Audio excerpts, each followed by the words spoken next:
जो ये terrorist attack हुआ, जो टेररिस्ट है वो अल फलाह यूनिवर्सिटी के डॉक्टर्स थे। आप समझिए कि वो वेल क्वालिफाइड, अच्छी सैलरी वाले वो डॉक्टर्स थे। किले वाला है या कौन सा? बिल्कुल लाल किले वाले की मैं बात कर रहा हूँ। ये तीनों अल फलाह यूनिवर्सिटी फरीदाबाद में स्थित है, हरियाणा में। वो वहाँ के, ये बिल्कुल कंफर्म NIA की रिपोर्ट है। और वो तीनों वेल क्वालिफाइड डॉक्टर्स कश्मीर के थे। उनके परिवार वालों ने भी ये क्लेम किया कि हाँ ये हमारे ही परिवार से थे, DNA भी मैच हो चुका है। तो अब ये कंफर्म है। तो अब आप क्या कहना चाह रहे हैं? में न्यूज़ देखी नहीं है। 12 लोग पकड़े गए हैं, जिसमें से 6 डॉक्टर्स हैं और सब एक ही कम्युनिटी से आते हैं। उस कम्युनिटी के बारे में तो मैं क्या ही बोलूँगा, बट गलत है ये चीज़। बट हर जगह की ये कहते हैं, इस्लाम को जो ये दिक्कत करते हैं ना कि इस्लाम कर रहा है, इस्लाम ऐसी कोई चीज़ नहीं सिखाता। इस्लाम में आप कहीं पे भी उठा के, मैं भी ये चीज़ इस्लाम सिखाता है, इस्लाम में कहीं पे भी नहीं लिखा। इस्लाम में दूसरे को तकलीफ देने के, इस्लाम में खुद को तकलीफ देना हराम है। तो ऐसे लोगों को क्या कहना चाहोगे जो खुद पे बम लगा के पहली बात फट गए, ऊपर से 12 लोगों को और साथ में ले डूबे और लाल किले को बदनाम कर रहे हैं, भारत को बदनाम। उनके बारे में तो मैं क्या ही बोलूँ, गलत है। और हमारे इस्लाम तो इस चीज़ की इजाज़त ही नहीं देता। और हमारे इस्लाम खुद कहता है कि देश से मोहब्बत करो। एक मिनट के बारे में कुछ गलत भी नहीं बोल सकते। 1 मिनट जय जी, 1 मिनट। हाँ, क्या नाम है सर आपका? इंद्रेश द्विवेदी। क्या कहना चाह रहे हैं? समस्या सबसे बड़ी यही है, मैं अभी भाई को सुन रहा था।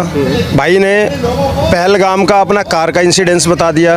भाई ने सेना और पुलिस के ऊपर पे, सरकार के ऊपर पे सवाल भी उठा दिया। और जैसे ही आपने डॉक्टर के बारे में पूछा और उस पे इनको यूनिवर्सिटी के बारे में पूछा, उस पे इनको 1% भी ज्ञान नहीं था। इन्होंने डिनाई कर दिया। ठीक है, आप सुनिए। तो मैं उन्हें सही कुछ इसे कह रहा कहते हैं भाई। Pick and choose. भाई पूरा तो सुनो, मैं आपको पूरा सुन रहा था ना, आप पूरा मेरा सुन तो लो।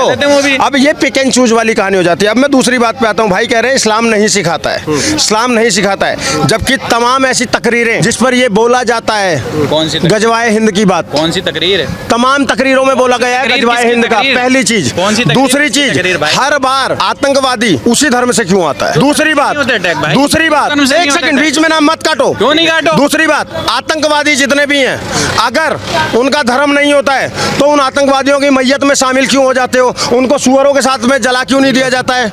दे दो जवाब। किनको? आतंकवादियों को। अच्छा। क्यों उनके लिए फतिया पड़ा जाता है? क्यों उनको कब्र में स्थान मिल जाता है? मुझे जवाब दे दो। मुसलमान क्यों दे दो? कब्र में ही तो जाएगा मतलब वो मुसलमान क्या है? जलाने के लिए? जलाए क्यों दे? बताओ, जलाए क्यों दे? तो इसका मतलब उसका धर्म हुआ ना, उसका धर्म हुआ ना। भी बात करता है उसका हिंदू धर्म का। हुआ एक ना। बात बताओ, हिंदू एक नाम बताओ हिंदू का, एक नाम बताओ हिंदू का, एक नाम बताओ। मैं लिस्ट निकाल के मैं दिखाऊंगा आपको गारंटी इधर सुनो। हिंदू में तो एक बदमाश था, अपने आप को बदमाश बन रहा था। यूपी पुलिस ने एनकाउंटर करा, हमने गर्व से कहा कि हमारी पुलिस ने एनकाउंटर किया है, और मार दो ऐसे बदमाशों को। आपको विकास दुबे का नाम याद होगा। यूपी का एक बहुत बड़ा गैंगस्टर था जिसका एनकाउंटर किया गया है गवर्नमेंट के द्वारा, विकास दुबे। भाई बंद करवाओ मुझे। नहीं, मैं